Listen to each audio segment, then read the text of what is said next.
everybody, and welcome back to a brand new video where today I'm going to be looking back on Spyfall Part 2, giving you my full sort of review and in-depth thoughts on the episode as much as I can. Apologies, it's a day later than planned. I was just very busy yesterday, didn't have the opportunity to do it. But certainly it was a pretty exciting and interesting episode that completed the two-parter and sets up a lot of exciting stuff for the rest of the series. So in this video I'll be predominantly focusing on this episode and sort of the episode itself rather than thinking too much about what's going to come in the next few weeks. I think I'll focus on that in some other videos. So yeah, I'm mainly going to settle on just focusing on this particular story, or this particular episode of this story today. And first off, before I get into the review, I wanted to say that please do let me know in the comments below, leave your own review of the episode so that I can continue to do these videos like I did last week. If you saw it, it's my what did the fans think of Spyfall Part 1. I'm going to be doing another one of those for Part 2 and every single episode of Series 12. Just basically compiling your various comments to kind of get an opinion and a feeling of what the fans are thinking about each episode of Series 12 as we go through it. So right now, or at the end of the video, let me know down in the comments below your sort of either short or long review of Spyfall Part 2. At least if you didn't like it or did like it, give me a bit of a reason as an explanation as to why, rather than just you really didn't like it or really did. I'd love to hear your guys' thoughts, and then hopefully some of you will get in the video. But yes, we come to Spyfall Part 2. So we were left off at the end of Part 1 with the Yaz, Ryan and Graham crashing to Earth in the plane, seemingly about to die. The Doctor's stuck in this sort of weird alternative world thing that we didn't really know what it was or anything about it, this weird unknown. And the episode straight away starts off with us finding out about this unknown and that this place is actually the sort of realm of the Kasavin, which is what these white creatures are called. Straight away answering a few of the questions I mentioned in the preview, how we sort of were left with a lot of questions from Part 1, and so it felt like they started to get answered in pretty early on in Part 2 with the explanation about, yes, them being in this realm, the Doctor being in this realm, which is the Kasavin realm, this alternative universe where the Kasavin are from and where they can kind of exist most comfortably. We later find out that they kind of can't properly exist in our dimension yet. They don't quite have the skills and the capability to be able to do that as much as they're trying, and working with the Master to try and help them to do that. It's sort of not fully realised. So that's where we end up in that world and find out about that. We obviously also see Yaz, Ryan and Graham on the plane and them solving things or being helped out by the Doctor rather unexpected and inexplicably at the beginning of the episode at least, that the Doctor's already got some massive escape plan for them organised. I do very much like how that connects up at the end of the episode, where she has to go back through and quickly rush through and sort of sort that out so they're actually going to be able to survive the plane crash. I felt like it felt like a not too cheap a way of kind of getting out of that cliffhanger. It wasn't just a sort of magical teleport to safety or something like that they just hadn't noticed up until now. I felt it was quite a reasonably good and clever way to do it, which can then be linked into the end of the story as well. I sort of thought that was quite effectively done. I think one of the overarching things about this episode is it feels, to me at least, quite different to Part 1, whereas Part 1 was very much big, exciting action-adventure type story.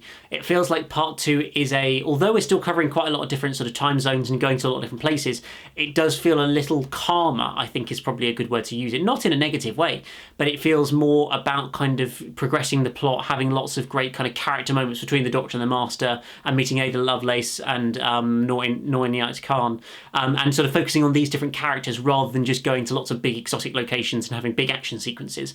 And I don't mind that personally. I think it works both. I think both approaches work quite well, and to have two parts of a story that are quite different in style and theme, I think works quite effectively in terms of giving it even more scale as an overall story. I did think it was great that we were jumping around different time zones, going back to 1834 to meet Ada Lovelace, and then to 1943 in the middle of World War II to meet Noor Khan, and then back to the present day as well. I thought it was a really kind of a nice little sort of time jump, and then the Master basically chasing the Doctor around these different time zones was a really sort of, I think, quite a fun idea that was really well realised on screen. It meant we got to sort of experience different periods and meet different sort of, not necessarily really famous people, but kind of reasonably well-known people with an interesting story.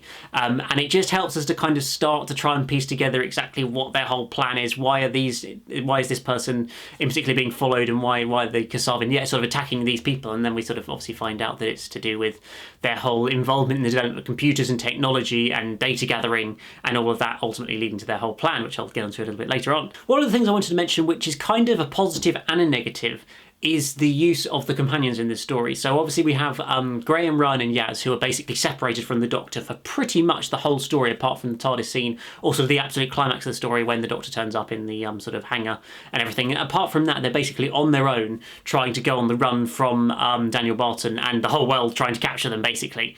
And I quite like that as an idea. I think it nicely plays off the idea from Sound of Drums that we saw before when we had the Doctor, Martha and Jack having to go on the run from the Master, basically, on Earth. I thought that was quite a nice kind of reference back to that, which is really well done. But I think, for me, it also kind of felt like they didn't actually really have any involvement in the plot of this story whatsoever, as far as actually influencing anything. We're more just following the story of them trying to survive as a side story to the main story of the Doctor meeting these historical figures, meeting the Master and trying to solve the plot.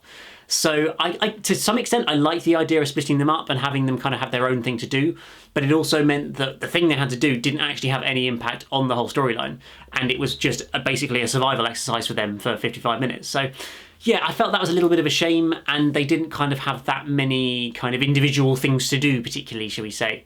It felt like a bit, I guess, a little bit back to some of Series 11, where some of the companions just didn't have too much to do in each story, and that kind of I felt a little bit of a similar vibe to that in this episode as well, which was a little bit of a shame, but I don't think massively detracts from the episode. I think we just kind of, yeah, I just don't think they maybe did as well with it as they possibly could have done. Maybe they should have brought them in a bit earlier on in the story, or at some point had them transfer back in time somehow to just get them more involved than just being sort of side characters to an extent for pretty much the whole of this episode. But generally, the companions were better serviced in part 1 of Spyfall, and I'm sure, well, we certainly hope that in the coming episodes they'll get a bit more to do when they're more back together with the Doctor rather than being separated for the whole episode. But because of that happening, it does mean we get to see the Doctor interact with these historical figures and go to different time periods and have to try and sort of figure things out on her own, really, essentially, without the fam to try and help her out and guide her and things like that, which sometimes we sort of saw happen in Series 11. So I thought it was quite a good opportunity for Jodie to kind of have a more individualistic Doctor performance, and then to also be able to play off the Master. I thought gave her really some sort of meaty sort of content to work with to try and really bring out the character of the Doctor, and having to face off her arch enemy of the Master. I thought worked really, really well. Of course, we've got to talk about the Master in this episode, played by Sacha Dhawan so absolutely brilliantly. Honestly, I feel like he's straight away encapsulated the character of the Master, or this proper evil mad genius character that we want him to portray. But it doesn't feel like a complete copy of a previous performance. What I love about him, there's one specific moment that I loved, which was when he'd done his 77 years, going back in time and coming back again, got into the aircraft hangar, and everything was about to kind of go off in terms of the Kasavin attacking everybody and trying to absorb them and all that kind of thing. And we see this moment where the Master kind of starts to kind of maniacally laugh, having his haha, I'm going to succeed moment, and then kind of reins himself back in and tries to sort of calm himself down and compose himself, where it was just sort of this perfect moment of almost, I felt, the like meshing of different incarnations of the Master, where you've got the kind of mental Johnson Master who would just be laughing his head off and going crazy, and then kind of almost the Delgado or early Master styles trying to sort of fighting back and trying to rein himself in and just like, okay, all right, keep calm, I'm going to be the Master, I've got to keep calm about this and not get too excited. And I just thought that was such quite a small moment that I don't think has kind of, to an extent, I think, gone a bit unnoticed, but just for me was such a brilliantly played moment, just a couple of seconds on screen, but it just really kind of brought out that this is the Master, this is all these different versions of the Master sort of within him trying to fight against each other almost, and he's almost kind of figuring out what sort of Master he wants to be, I think, in a moment like that, and just trying to contain himself, the excitement that he's got for causing all this chaos in the universe, which is basically his whole idea, really. I thought that was such effectively played in this story. I love the way that he kind of chased the Doctor around these different time zones and was just so ruthless when he turned up, like we saw him turning up in 1834 and just getting his tissue compression eliminator out. Love seeing that again. I mean, a new design to it, but I love seeing it, and just bam, bam, bam, killing all these people, shrinking all these people. It was just completely ruthless, and I love seeing that from the Master, a proper villain who properly just loves killing people. He gets so excited about that. And I know this is where some people had to an extent some sort of an issue, that it kind of rewrites some of the development we saw with Missy's character towards the end of her tenure as the Master. And although I kind of understand that, I feel like the ending of this story actually kind of explains the way the Master is now. So just to dump that a little bit, obviously we hear about how the Master's found out this secret about Gallifrey, which I'll come on to later. But I feel like, and then has got really angry and destroyed Gallifrey. I feel like this, whatever he's learnt here, is what has kind of fueled his rage again as a character, and really brought back that anger that he just needs to kind of get out constantly, and that evil side of the Master, I feel like, has just been so reinforced into him for this reason. And so I think that's why we see him sort of playing it in such a way, this Master that is so ruthless and evil and just wants to cause carnage and chaos and kill people, basically, and loves doing that. And I feel like that that whole Gallifrey storyline is something that's going to have fueled the way the character's gone for this incarnation. I really think that's the way things are going to play out. So I don't feel like it's forgetting the continuity of previous Master, but more just reacting to events that have happened that we haven't really fully seen yet.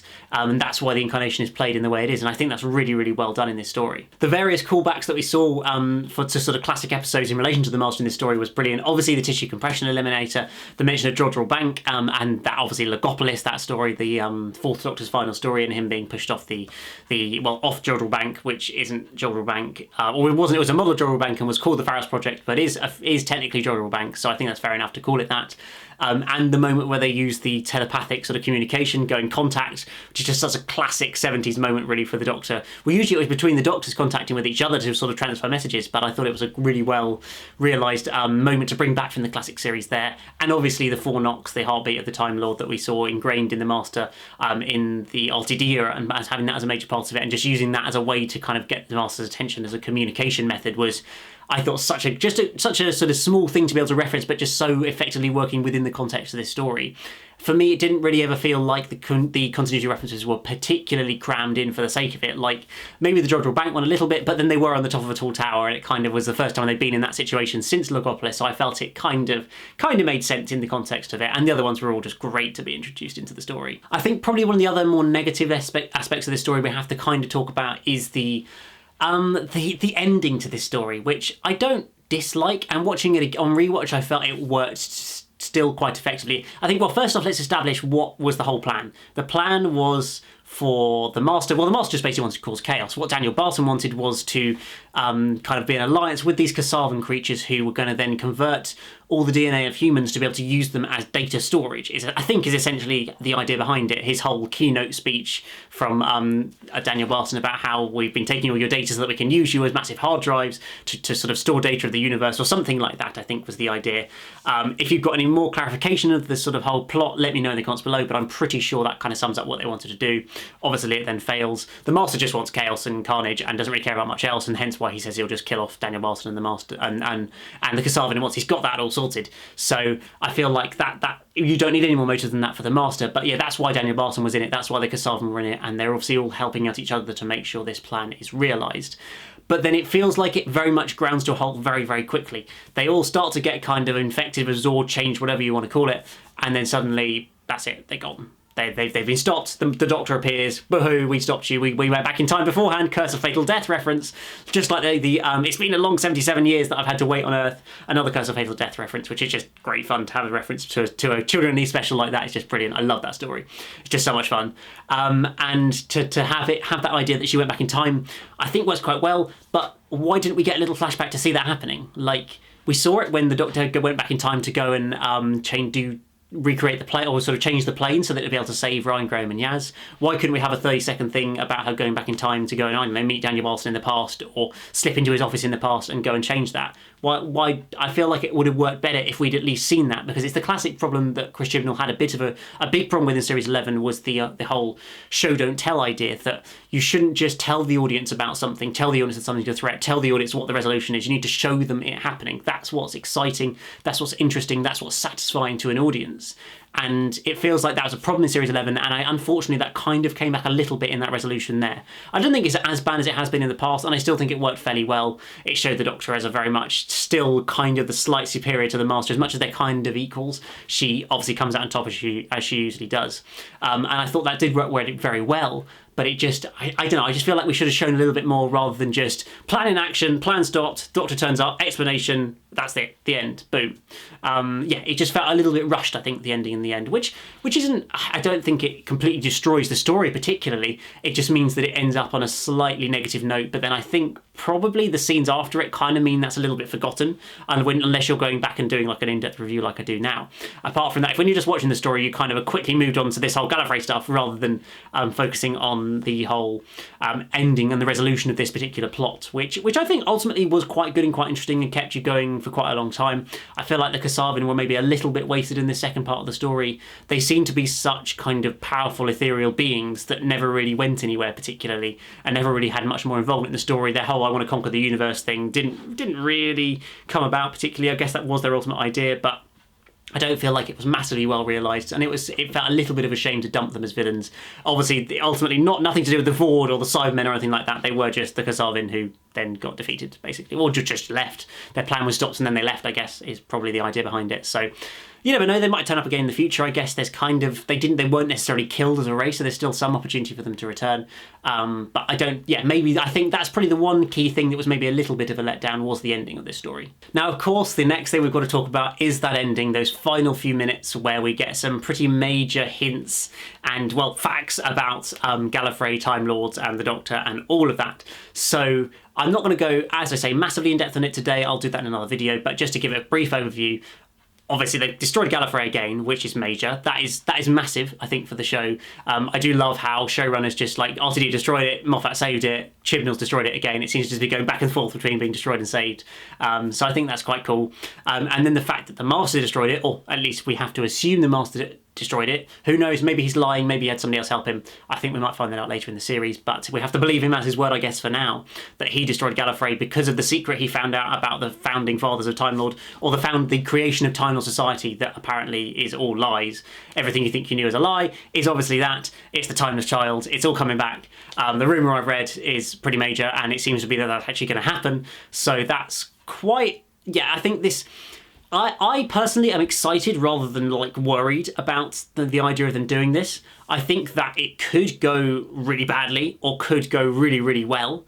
I think that there's a lot of theories about Time Lord Society in the beginning of it, but I don't feel like there's ever been that much concrete information about the very, very beginnings of Gallifrey and the Time Lords. Yes, we've got hints and tidbits here and there. We've got books that are given long explanations and audio plays and things like that. But I don't think in the TV show we've ever fully established a kind of defined, definite, absolute history of Time Lord Society from the very beginning. There are hints in there. There's all stuff about Rassilon and things like that, but I don't think there's much more than that. So I feel like it does leave an avenue and opportunity open to kind of change some of the lore around there without kind of invalidating any ideas that have been done in the past. And obviously the whole thing about it's a lie is a very good catch-22, because you can just say, well, that episode actually the Timers were lying about it or whatever, you know. There's that opportunity there to do that. I do kind of hope we play into the Cartmel master plan with Rassilon Omega and the other, but we'll have to see whether they choose to go down that route or use any of that idea, or whether it will just be a completely new idea introduced by Chris Chibnall, this whole Timeless Child. Who is the Timeless Child? We don't know. Is it the Doctor? Is it not? Is it some other creature who's basically kind of the founder of Time Lord Society in some form, but it was all not true originally? And I think it's gonna be quite a controversial thing to explore. Personally, I feel like there will be a lot of people who do and don't like however this story plays out, because I think it's going to play out. Whether all of it gets played out in Series 12 or it stretches over to Series 13, I think we're going to have to wait and see. But I do think that it's going to give us some pretty major revelations about kind of maybe the childhood of the Doctor, but certainly of the creation of Gallifrey and Time Lord Society, which is very major stuff, I think, and very, very exciting stuff as far as I'm concerned. I think they've got to be careful in not giving too much away about the Doctor's beginnings and her early sort of part as a character, because it kind of takes away some of the mystery of the character, I think, if you do tell too much about her origins and her beginnings. It just slightly worries me they might go into that a little bit too far. We obviously saw that very brief shot in Jodie's kind of flashback moment of what we presume is the Timeless Child. That girl that we saw there stood in front of sort of some tall kind of building type thing with a vortex kind of flying up out the top of it. And that's presumably the Timeless Child, and it's got some, and I assume we will see a lot more of that in a later episode later in the series. I don't know, for me this is quite a random thing, but it kind of slightly reminded me of the whole of a lot of the arc of Torchwood Series 2, and a lot of the stuff about Jack as a child and on the Beauchene Peninsula, and the whole thing about Grey that came into that as well. I don't know, just that one, I know it's a very brief shot, but it just kind of came with the vibe of that, and then I thought back to the fact that Chris Chibnall executive produced a lot of Series 2 of Torchwood. He wrote quite a lot of Series 2 of Torchwood, and I feel like he might have had a play in some of that storyline. So it's not that it's going to have any connection to this episode, but I just sort of saw a slight parallel maybe in the look of it, having a child and focusing on the sort of the child's storyline was something that he'd kind of done a little bit of in Torchwood Series 2 as well, I thought. So you never know, maybe it'll have maybe it's a bad comparison, will have nothing, no relation at all. I'm not saying that the storylines are going to connect, but just in a sort of comparison stylistically, maybe that's going to have some bearing. But we'll have to wait and see, I think. I think what this does ultimately is set up a much more interesting series than Series 11. It gives a lot more opportunity to theorise about things that are going to happen, which is what we as Doctor Who fans love to do, let's be real. We love to come up with a theory and an idea on what we think might happen, which just didn't have the opportunity to do at all in Series 11. I think that we might have to wait a few episodes for a little bit more of this to be explored. I think the big two-part finale will be when we get a lot of, probably a Gallifrey two-parter and a lot more stuff going on. But how in-depth we're going to get into it before then, I really think it's hard to tell. I feel like at least the next couple of episodes will probably be fairly standalone to an extent and not really focus on the Gallifrey storyline for a little while. Although the Master is trapped in the Kasavin world, I'm sure he will come back in the finale in some form because it's the Master. He always just comes back and escapes somehow, and it's always fun to see really how he just turns up out of nowhere. It's great. I love it. So yes, overall I think Spyfall Part 2 is maybe not quite as good as Part 1. I think it's very, very clear. It was always going to be very hard for it to kind of top the whole dramatic reveal at the end of Part 1 with the Master of Everything and the action and excitement of that episode. But I do feel like it's run it very, very close, and as an overall two-parter, I feel like it's a very, very strong start to the series, a proper sort of 8 or 9 out of 10 type story as a two-parter, and just feels such a step up from Series 11, I think, in terms of the scale, the excitement, the possibilities the series is going to explore, and just everything around it. I feel like it feels a lot more exciting and interesting, a prospect for Series 12. So I'm so pleased that Chris has seemingly taken a step up. I don't personally believe that this story in particular has been massively influenced by the fan response, because realistically, guys, he probably at least started plotting out this story before Series 11 even aired. They filmed this story in January/February. Usually there's at least 6 to 12 months of a lead time on a script, so that puts it to before Series 11 even aired. So I really do think that a lot of this sort of stuff was in the pipeline and planned quite long in advance before, and is not a reaction to the Series 11 response, nor I think is the Master a reaction to Series 11 response. I also think, given how integral he is to this story, I struggle to see how he's been thrown in at the last minute and based on fan reaction, which would have given them only, 2 months to actually kind of re-script it all and sort it all out. I just can't see that happening personally. So I'm sure as we go through the series there will be elements that have maybe been slightly tweaked based on some of the fan reaction to Series 11, but I really do think this is just the way Chris Chibnall wanted to do Series 12 and had always planned to, and that's not been changed because some people didn't like Series 11. So yes, overall a cracking story, and I'm really excited for what the rest of this series is going to bring. So that is pretty much it for this video, guys. As I said at the beginning, do let me know in the comments below what you thought about this episode, what your theories are for the Timeless Child as well, and they may get included in this week's What Did the Fans Think video. But apart from that, guys, if you're new here, as always, hit the subscribe button, and I'd love for you guys to hit the like button as well, and I'll be back again very soon for a brand new video, so see you then. Goodbye!